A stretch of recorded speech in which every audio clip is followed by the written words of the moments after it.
Austin, editor of eDiscovery Today, here with three people in the industry I really admire and enjoy working with and chatting with.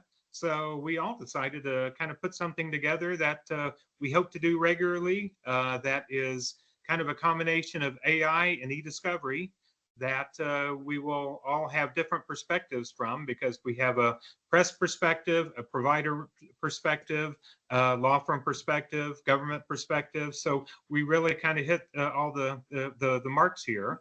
And with that, I will introduce or turn it over to the three of you to introduce yourselves. All right, I'll kick us off. I'm Stephanie Clerking. I'm Director of Litigation Support at Core Tillery. So I'm on the plaintiff's complex litigation side. I'm Stephen. Yeah, landed here from Repario. I've known, I think, everyone in this for at least through LinkedIn indirectly, bare minimum 3, maybe 4 years. Got really connected into the LinkedIn eDiscovery community probably around 2017, 2018 was where I started kind of coming into there.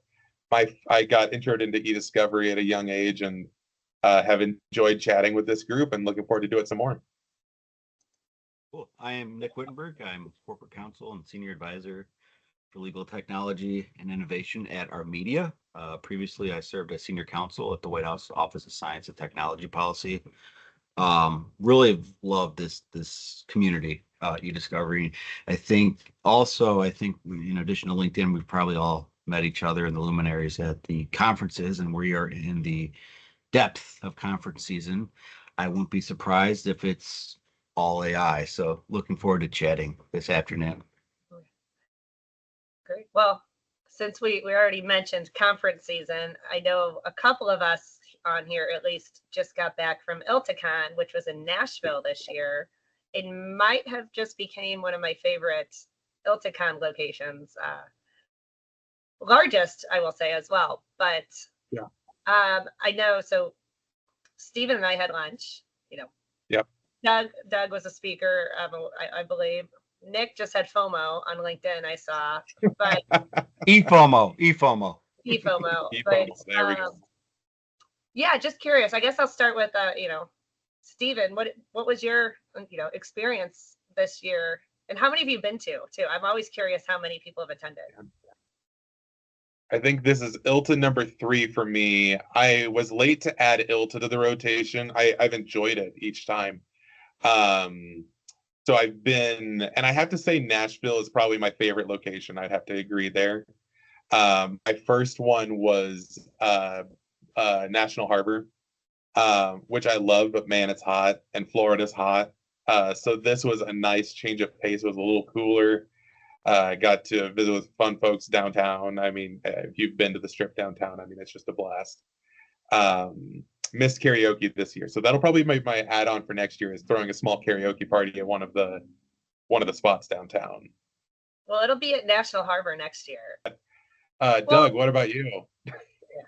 Well, so yeah, I would actually say National Harbor is my favorite, but Nashville is probably a close second.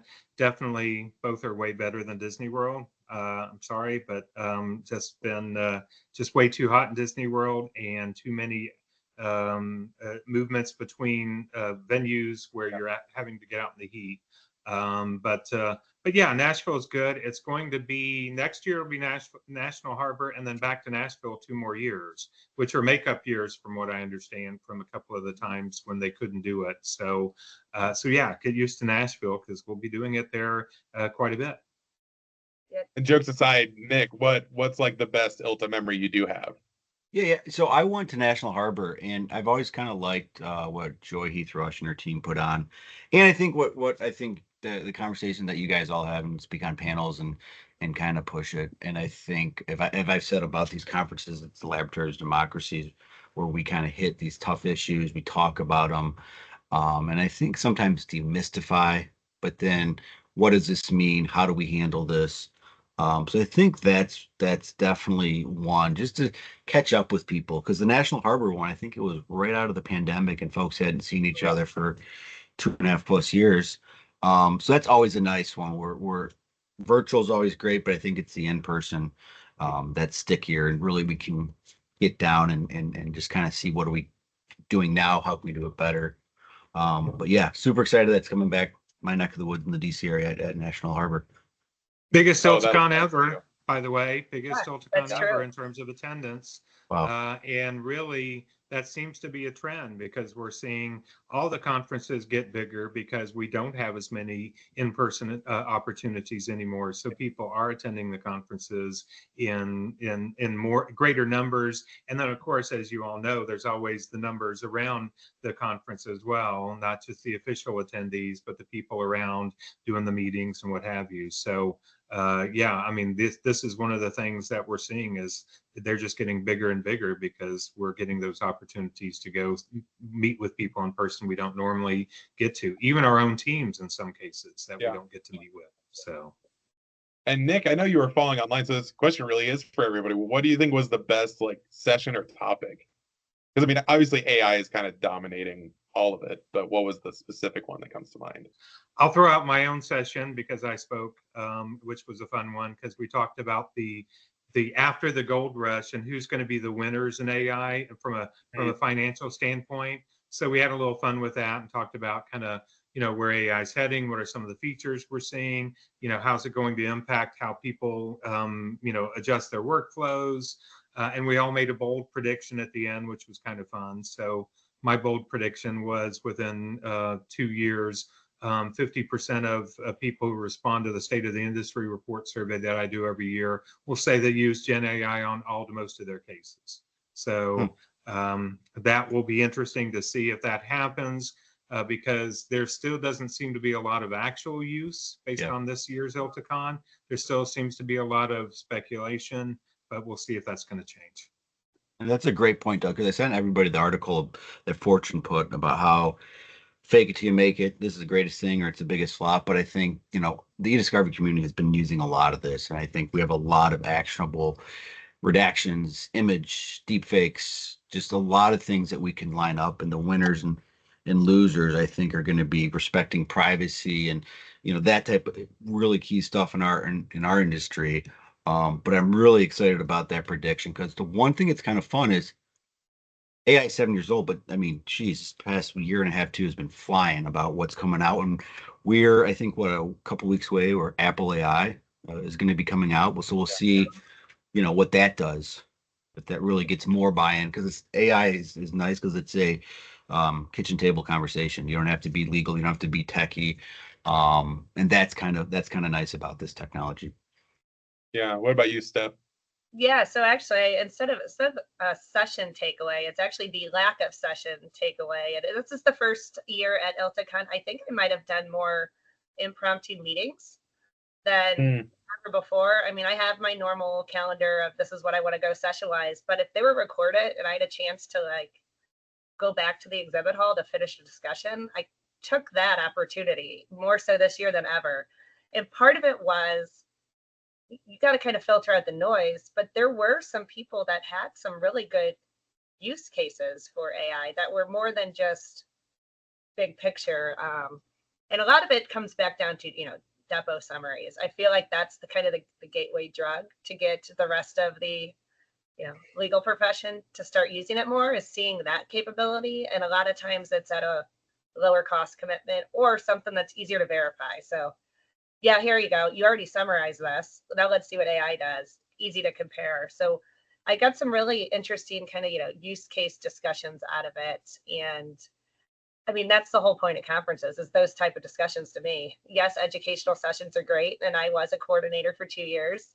So I mean, I know they're high quality. But yeah, those in-person connections, you can't duplicate easily online. And what was that stat you said? This was your first ILTA where you weren't, it was one of 3 things. So this was my ILTA number 5 in person, 6 total, because there was ILTA on the 1 year during COVID. But yeah, so 2017 is my first year, and I got to go because I was a nominee for Lit Support Professional of the Year. So that was my first year to go. And I actually, speaking of Julie Brown, I met her at that conference, and she recruited me to join her conference committee team the next year. So 2018 and 19, I did conference planning committee. And then, COVID hit. And then 2022 was my first year speaking at ILTACon. I think, I guess it would have been my first actual year speaking. And then this year I had nothing. Nothing that I was having to speak at or coordinate. So it was nice. It gave me a lot more flexibility than usual. And then just one more fun fact, Doug was part of my very first ever panel I had planned, and it was called "What Hat Should I Wear Today?" And it was small firm eDiscovery. Right. Yeah, absolutely. And so all the panelists wore hats. I wore a Sherlock Holmes hat and pipe. Yeah, we had a lot of fun with it. It was a really fun session to do, because we had a couple of folks on the panel who were really talking about all the different hats they have to wear on a given day from a lit support standpoint, which was great. Yeah. So. I love it. Well, RELFest is right around the corner, so I guess lightning round. What thing we're most looking forward to about Fest itself, and most thing we're looking forward to about Chicago? I'll go first because I'm in Texas, so cool weather may be the thing I'm most looking forward to for Chicago, because it's actually been better this week because we've had some clouds and thunderstorms, but yeah, that's what I'm looking forward to, and certainly looking forward to covering it as press and also speaking on the case law panel. Love it. Yeah, Nick, am I going to see you at Fest again this year with your tradition of it's not Relativity Fest until you bump into? You are correct, and I think this year we want to get those, like, data's growing. We want to get those images and call outs bigger. I'm super excited for it because obviously the Airs, the Nikes, those are cool. Yeah. The Demo Dan cardigan, I think that's the Relativity Fest starter pack. But I really think like the judicial panel, great collection of judges coming up this year. Always a good one, yeah. David Horgan's always has a great panel, and I think, Doug, you did an article about it, but the classic Jim Sandman, they did a follow-up. It was one of the first ones I went to. Awesome guy, wonderful attorney, and I think that's another big win is AI helping underserved communities in other areas. So I always love it just because it's great content, great contacts, and again, it's one of those needle moving events. I'm only laughing, and I'm going to say this real quick because Nick mentioned the Jim Sandman one, which he mentioned to me, but I wrote about the wrong one. I wrote about the one from a few years before. So I think it's the only time I've ever done that. Tom O'Connor hit me up and said, this happened 4 years ago or whatever it was. So that was embarrassing, but hey, it was funny. Yeah, Stephanie, what's yours? Well, so this will be Relativity Fest number 11. I've been every year since 2014, including the 2 virtual ones. But mine this year my Thursday is jam packed with like speaking. So I'm on the eDiscovery State of the Union panel. I'm doing an eDRM 2.0 update, and then it'll be a surprise a little bit. But I'm doing something with the Innovation Awards now, so TBD there. I love it. RELFest will be pizza, pizza, pizza. I'm excited. Well, thank you all for the time. I love getting together, and we'll be doing another one here soon. Awesome. See everyone at RELFest. Have a good one, everyone.